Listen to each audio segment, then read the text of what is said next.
Baka akong hinatasan ni Kaloy. Kinuha niya si Milya. Kinuha niya si Milya ko, tapos ginanyan niya kami.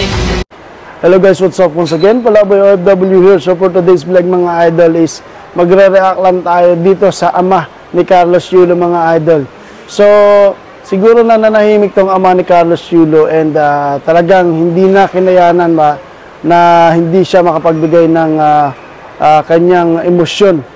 So during this time nagla-live yung tatay ni Carlos Yulo kasi kung mapapansin nyo sa Facebook ng ama ni Carlos Yulo na si Mark Andrew Yulo, araw-araw siyang nagla-live ngayon.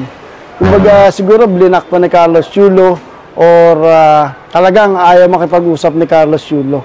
Kung mapapansin nyo mga idol sa video ito, ang sabi dito ng ama ni Carlos Yulo, ginagatasan nyo si Kaloy. So may nag-comment sa live ni Sir Mark. So ang sagot dito ni Mark Andrew Yulo, baka ako ang ginagatasan ni Kaloy. Pabiro niya sinabi to. Kinuha niya yung similya ko. Tapos ginanon niya kami. So ibig sabihin talagang malalim na yung galit ng ama at saka yung distansya ng emosyon ng bawat isa, no? Ama at ni Carlos Yulo. Mismong pamilya Yulo na in general mga idol. Talagang may hinanakit na tong ama ni Carlos Yulo, no? Talagang nabaliwala na sila. Kaya niya nasabi ito. Pero at this point, kumbaga sa akin is mali din si Sir Andrew dahil nabitawan niya yung ganong salita. Pero alam ko nabigla lang siya kasi dinedare siya ng mga live viewers niya para makapagbigay komento.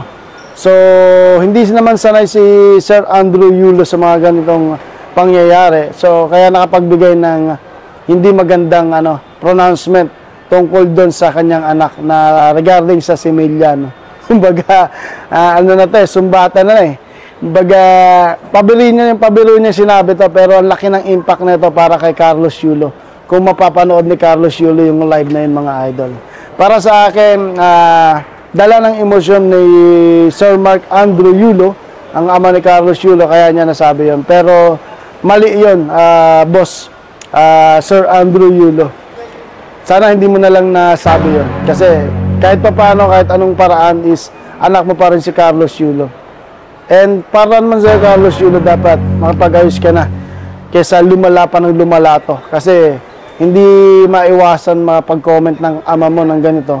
Kasi hindi kayo nakakapag-usap ng maayos. Kasi talagang malayo ka sa isa't isa, hindi niyo pinagbibigyan ang bawat isa sa inyo. Yun lang mga idol.